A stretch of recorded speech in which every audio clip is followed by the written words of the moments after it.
Part 12. Seorang pecinta memiliki ketakutan terbesar. Ketakutan itu adalah kebencian dari sang tercinta. Ketika mereka pulang, Sabrina ada di sana sedang bercakap-cakap dengan Nyonya Jonathan di ruang tamu, ketika menyadari Keina sudah dibawa pulang oleh Davin. Nyonya Jonathan langsung berdiri dan menyambut Keina.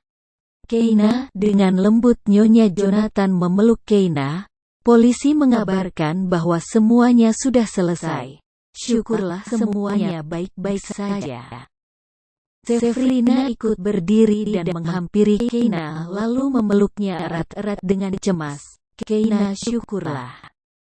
Aku cemas sekali. Wajah Sabrina pucat pasi. Dia tampak benar-benar senang. Karena Keina pulang dengan selamat. Mereka tidak memperbolehkanku ikut, jadi aku menunggu di sini. Terima kasih Sabrina.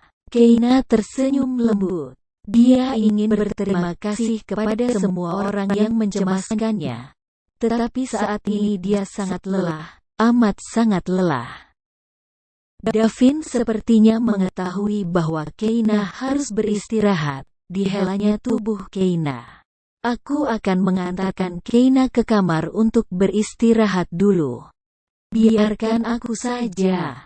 Sabrina mencoba mengambil tangan Keina, tetapi Davin menepiskannya. Tidak Sabrina, terima kasih sudah ikut memberikan dukungan di sini. Mungkin kau juga lelah dan ingin beristirahat.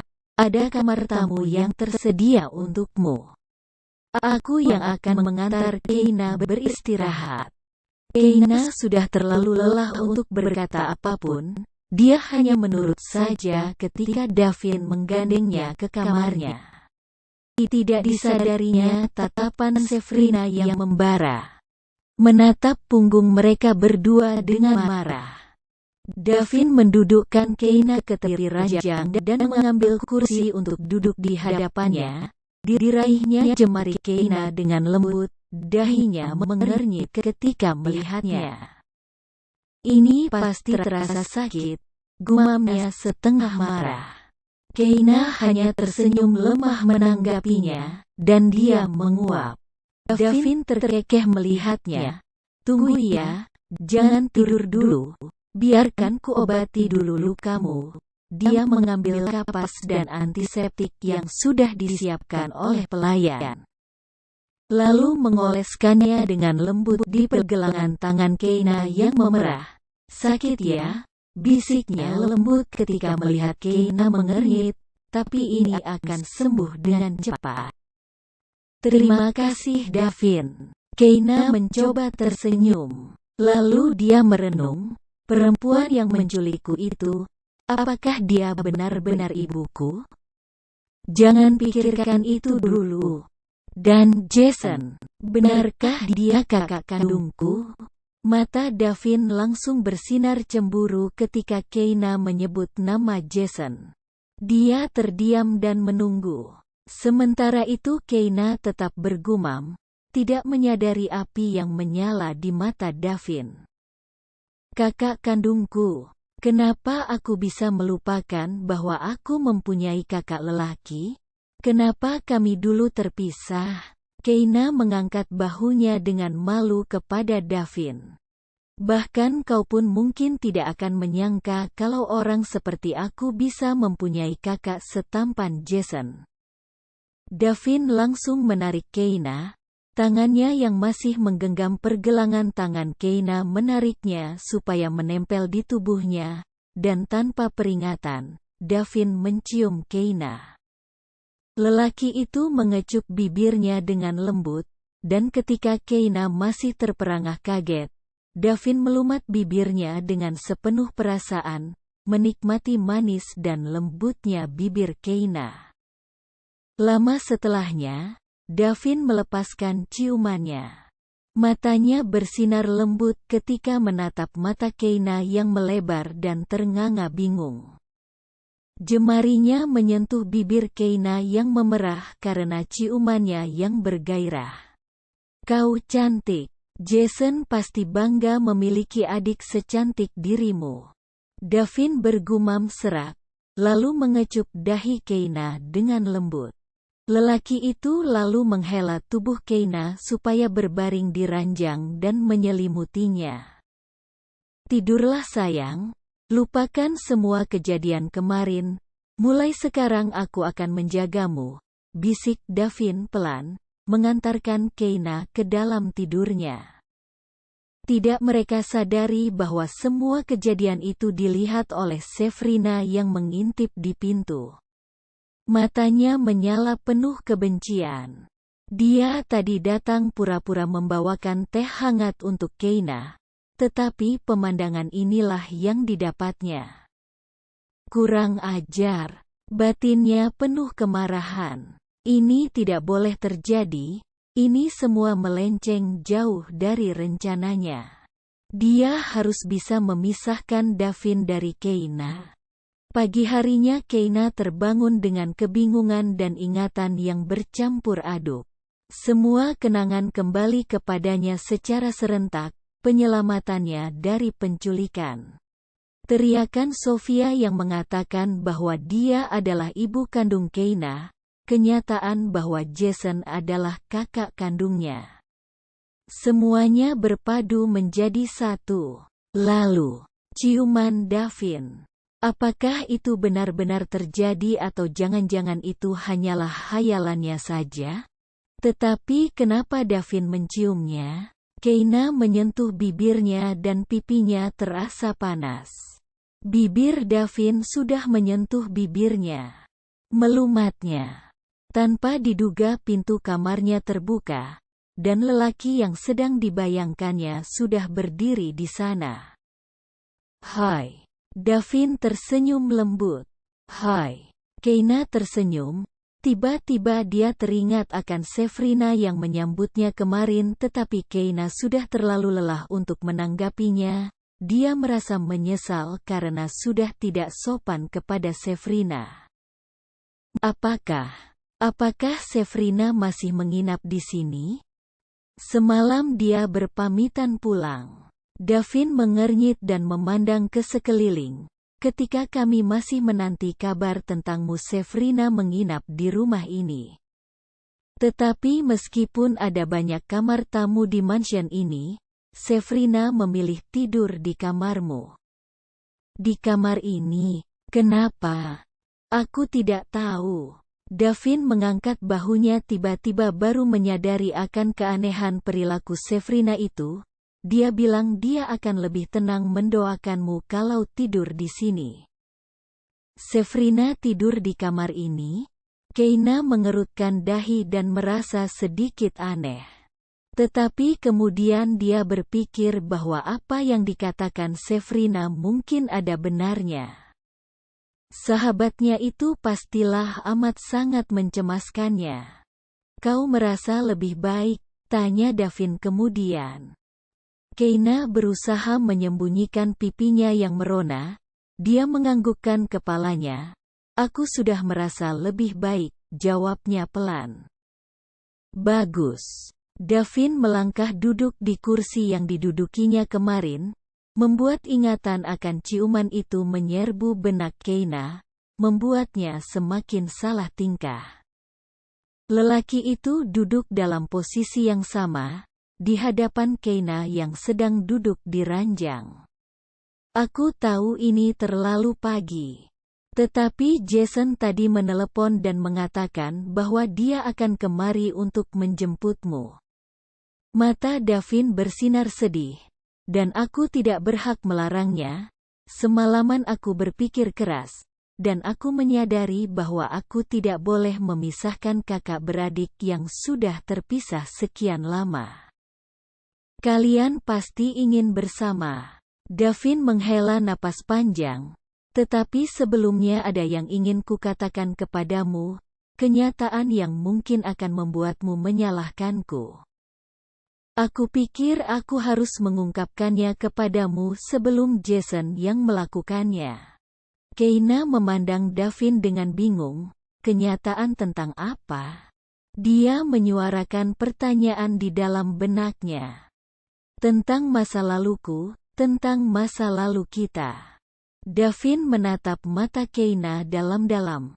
Aku pernah mengatakan padamu bukan bahwa aku pernah mengalami percobaan penculikan di waktu kecil?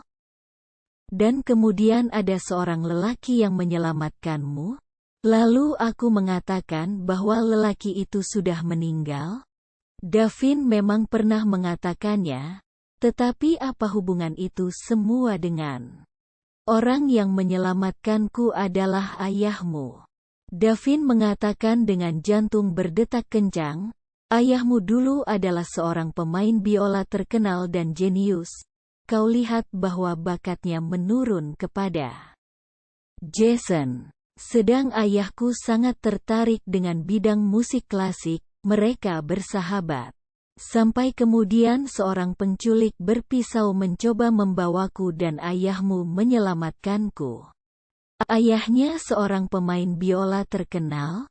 Keina mencoba memahami informasi itu, berusaha menyatukan semua bayangannya dengan kenangannya tentang ayahnya.